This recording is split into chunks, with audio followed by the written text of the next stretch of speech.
In today's Gospel from Mark, Jesus talks about the end times. He says to his disciples, "In those days after the tribulation, the sun will be darkened, and the moon will not give its light, and the stars will be falling from the sky, and the powers in the heaven will be shaken." And the apostles were probably like, "Holy crap, what? Wait, did you just hear that? What'd you say?" Like, can you imagine being one of the apostles? You'd have to hang on Jesus' every word. Like, if you stopped paying attention for 1 second, you wouldn't know what the heck was going on. Wait, did he say the stars falling from the sky?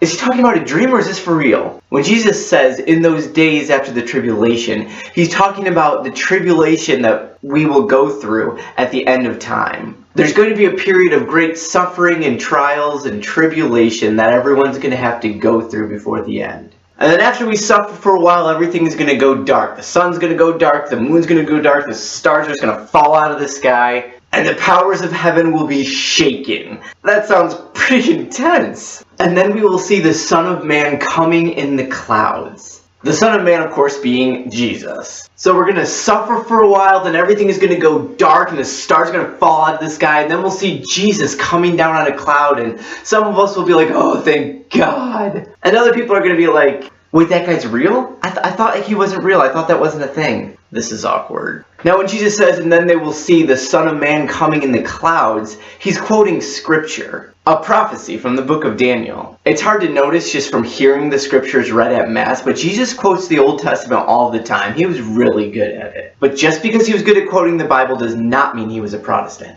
Just saying. So then we will see the Son of Man coming down in the clouds with great power and glory, and then he will send out the angels. He will gather his elect from the four winds, from the end of the earth to the end of the sky. So once Jesus comes down, he's going to send out all of his angels and collect all of the elect. What are the elect? Well, hopefully you and me, people who have been following Christ and living for him, are the elect. He's going to collect them up to him, and everybody else, oops. And then Jesus says, "Learn a lesson from a fig tree. When its branches become tender and sprout leaves, you know that summer is near. In the same way, know that he is near and at the gates. Amen, I say to you, this generation will not pass away until all these things have happened. Heaven and earth will pass away, but my words will not pass away." Whoa.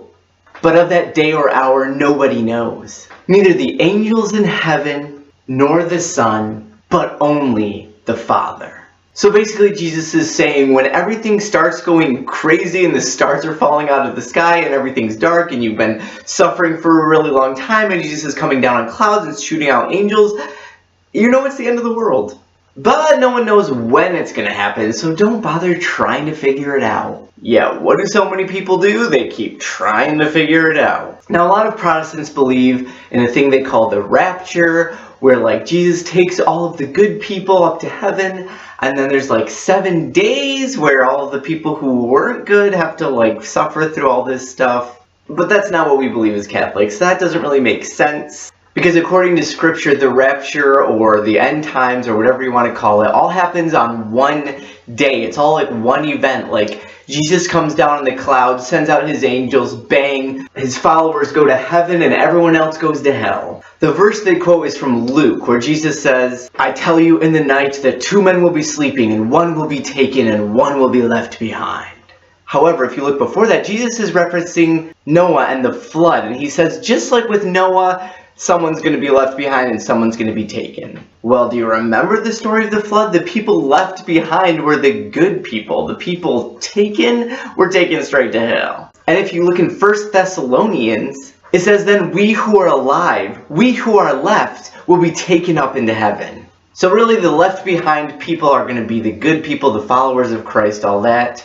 And the people taken are going to be the others. So what are we supposed to take out of this? What does this all mean to us? If at the end of time everyone's going to have to suffer for a while and then everything goes dark and then Jesus comes down on a cloud and separates the good from the bad, takes all the holy people with him and everyone else goes to hell, what does that mean for us? Well, as the gospel tells us, we'll know when it's happening from the signs that Jesus gave us. And we also know that no one knows when it's going to happen. You can't decode the Bible to figure it out. No predictions are going to be right about this. If Jesus says you don't know, you don't know. And just like we don't know when the end of the world's going to come, we don't know when the end of our world's going to come. I don't know if you know this, but you could die at any moment of any day. So, are you ready? Basically, we need to be working to make sure that we will be considered a member of the elect instead of a member of the not elect. And this is like not an easy thing to do. But really daily we should be saying, am I ready to die? If I died right now, would I go to heaven or would I not? Living in today's culture, it's easy to think, if I'm a generally good person and I haven't killed anyone, I'm sure Jesus will take me to heaven because he loves me. Well, have you ever loved someone who didn't really love you back? Yeah, it's not like you can just take them around with you everywhere you go. God loves you, so he gave you a free will, and we use our free will either to live for him or to live for ourselves and for the world. And if we've been living for ourselves all this time, when Jesus comes down from heaven on those clouds, he's going to say, who are you? I don't know you. You're not one of my people. You're not one of my friends. So what are you doing to make sure that you're a member of the elect? Do you talk to God every day by praying? Do you discover Christ through the scriptures every day? Do you try to pray and discern about what God wants you to do rather than what you want to do? Many of us would answer no to most, if not all, of these questions. We're all so busy, there's just not much time left over to give to God. But if that's how we're going to act, then when we die and it's time to go to heaven, God's not going to have any time for us. I guess there's always purgatory, but I mean, how sure are you that you'll get to purgatory and not to hell? I don't feel that confident. Unless you can honestly say that everything you do is to serve the Lord, you've got work to do. And guess what? We've all got work to do. But are we doing it? Are we actually making any changes in our day-to-day life to reflect the fact that we supposedly believe in God? If you want to get to heaven and be with God when you die, you have to have a prayer life. You have to get to know him. You have to have a relationship with God. So don't just walk away from this video and think, oh, that was nice, and I'll just kind of think about that, leave it in the back burner. Take some time now to write down a plan. Figure it out. When can you take 5 minutes every day to pray and to talk to God? Maybe you're going to read scripture, maybe you're going to journal, maybe you're just going to say a decade of the rosary. You need to do something. You need to get that door open. How will you remind yourself? What will you do? And I promise you, if you start doing this, if you start praying every day, your life will change. And more importantly, so will your death. Now let me tell you why you won't do this, why you won't start a prayer life, why you won't read scripture every day. You're a teenager, you're still young, you've got plenty of time to do all that boring prayer stuff when you get older. Right now you've got sports and homework and extracurriculars, and there's always siblings around. There's just no time for it. And besides, you go to Mass every Sunday. You even go to youth group. That should be plenty good enough for God, right? I mean, we all have reasons that we don't have time to pray. We all have plenty of things going on. But I don't want to have to make excuses when I die. Like if I get to the gates of heaven and God's like, so why didn't you ever talk to me really?